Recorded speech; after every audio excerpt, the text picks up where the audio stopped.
보안 관련 업무와 그리고 사무 관련 업무로 나눠지는 것으로 알고 있어요. 총무과, 보안과, 직업훈련과, 사회복지과, 복지과, 의료과 크게 6개로 분류가 되고요. 소위 이제 브레인이라고 할 수 있죠. 5급인데 제가 가장 1편인데 31살, 저랑 동갑이었어요. 안녕하세요, MC henry껴입니다. 오늘은 교도관 한 분을 모셔서 여러분들이 궁금해하시는 질문과 그리고 인터뷰를 한번 해보려고 합니다. 짧게 거두절미하고 바로 시작해 보도록 할게요. 일단 자기소개 먼저 좀 부탁드리겠습니다. 네, 안녕하세요.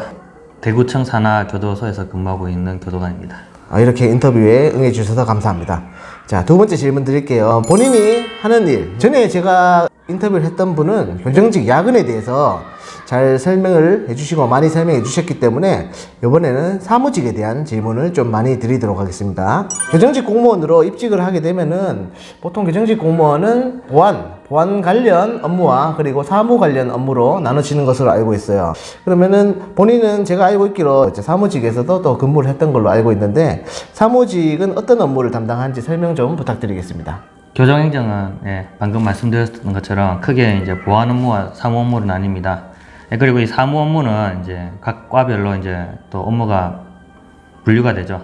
총무과, 보안과, 직업훈련과, 사회복지과, 복지과, 의료과 크게 6개로 분류가 되고요. 소규모에 따라서 흡수되거나 아니면은 안에 있던 분류실 이런 것처럼 이제 실로 불리는 것이 과가 되기도 합니다. 이제 전반적으로 총무과는 소의 이제 브레인이라고 할 수 있죠. 이제 각 소의 업무 전반적인 것을 컨트롤하는 곳이고요.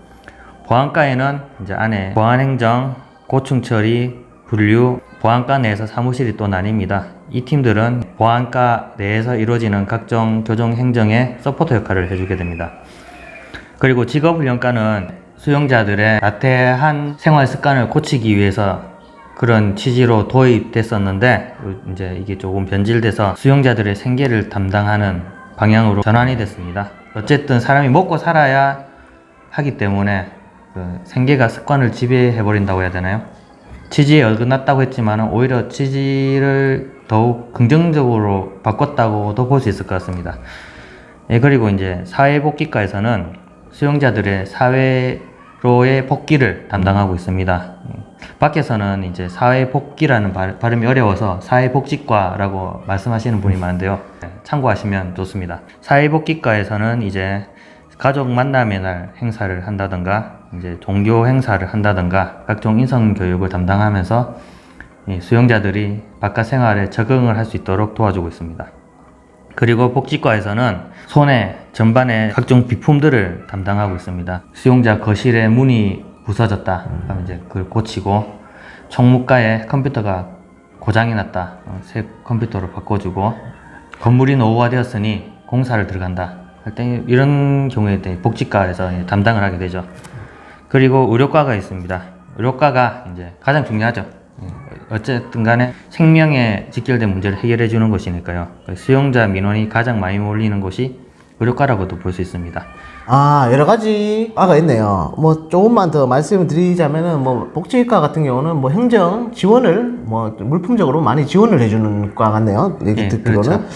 그리고 또한 직업훈련과 같은 경우는 제가 예전에 출소 업무를 맡았을 때 보니까 열심히 일하신 뭐 수용자분들은 보니까 한 몇백씩 가지고 이제 출소하시는 분들도 많이 봤어요. 아마 그런 걸 담당하시는 것 같습니다.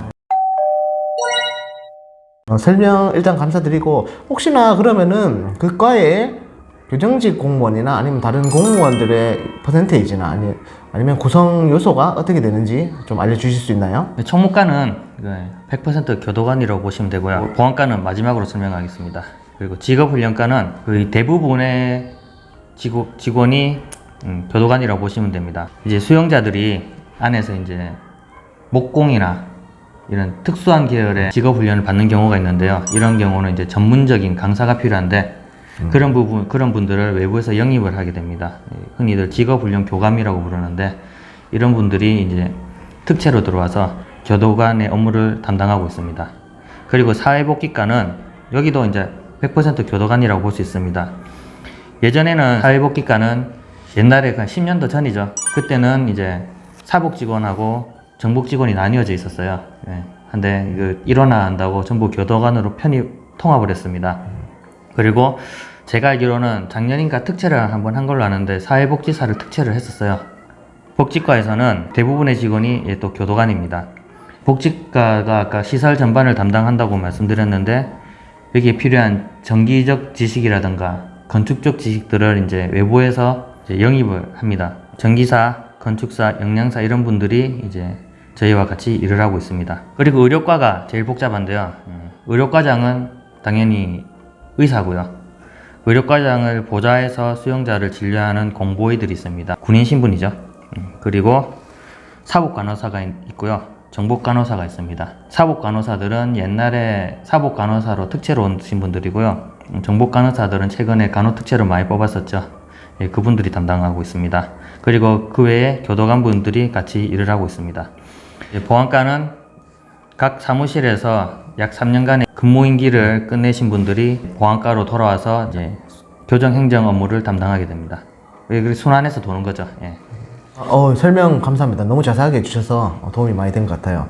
그러면은 사무실에 보통 한 3년 정도 있다가 다시 보안과로 넘어오고 이제 돌아가면서 순환 근무를 한다는 말씀이신가 봐요. 예, 그렇죠. 맞죠? 근데 제가 한 가지 갑자기 궁금한 게 생겼습니다. 질문 하나만 좀 드릴게요. 예전에 제가 지사장에서 근무할 때 검식이란 걸 했던 걸 기억하는데 현재도 혹시 검식을 하고 있나요? 네, 하고 있습니다. 검식을 제가 복지과로 갔었어요. 예. 복지과로 가서 복지과장님이 직접 검식을 했던 기억이 나는데 현재도 마찬가지인가요? 지금은 이제 조금 바뀌었습니다. 네, 요즘 또 바뀌었네요. 하긴 시간이 많이 흘렀죠. 제 때만 해도 뭐 10년이 지났으니 10년 정도 됐으니까 바뀔 만도 합니다. 고정이 되는 게 아니고요. 그때 따라서 예, 업무가 이쪽으로 갔다 저쪽으로 갔다 조금씩 돌고 돕니다. 어떤 일이 있었냐면 제가 예전에 다닐 때만 해도 제가 그때 구급 때 이제 검식통을 들고 이제 복지과로 가서 직접 복지과장님이 직접 드셨어요. 이게 어떻게 돌아가는지 그리고 반찬은 제대로 나오는지 다 확인을 하셨고, 왜 제가 그걸 못 잊냐면은 복지과장님이 그때 저랑 동갑이었습니다. 저는 31살 때 이제 9급이었고 복지과장님이 5급인데 여자 과장님이셨어요. 여자 과장님이셨는데 31살 저랑 동갑이었어요. 그래서 제가 그걸 아직까지 잊지 못합니다. 그래서 한번 궁금해서 여쭤봤어요. 그 과장님은 현재 서기관을 다셨다고 합니다. 저는 아직 8급인데요 4급하고 8급이 됐네요. 그렇네요. 저도 아직 8급인데. 씁쓸하네요. 그러면은 제가 또 하나 또 궁금했던 게 사무직 업무를 하시면서 좀 어떤 점이 가장 힘들었었나요? 개인적으로는 크게 힘든 게 없었어요.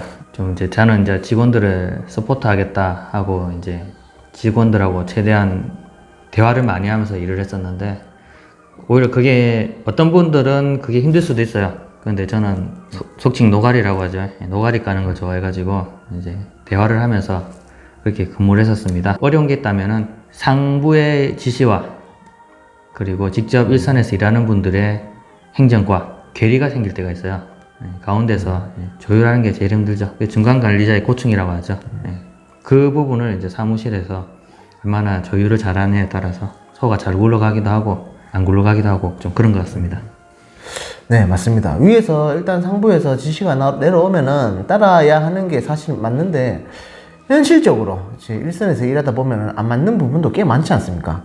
그렇기 때문에 그 부분을 잘 절충해 주는 게 사무직을 잘 이끌어 나가는 방법이라 생각하고, 그리고 아까 전에 말씀하셨듯이 노가리 깐다는 게 정말 중요합니다. 진짜 아침에 출근해서 퇴근할 때까지 말 한마디 안 하시고 근무하시는 분들도 있어요. 물론 뭐 그러시면 그게 다 잘못된 건 아니지만 많은 사람들과 얘기하고 소통함으로써 좀 더 발전할 수 있고 친하게 그리고 지내면서 그게 더 소의 발전에 큰 도움이 된다고 생각하기 때문입니다. 1근과 야근은 어떤 차이가 있는지, 1근이나 야근 중에서 하나만 고르라고 하면 저는 젊었을 때는 선호했습니다. 그리고 지금은 선호합니다. 교정직을 준비하게 된 이유가 본인이 생각하는 이 교정직렬의 장점이나 그리고 업무 만족도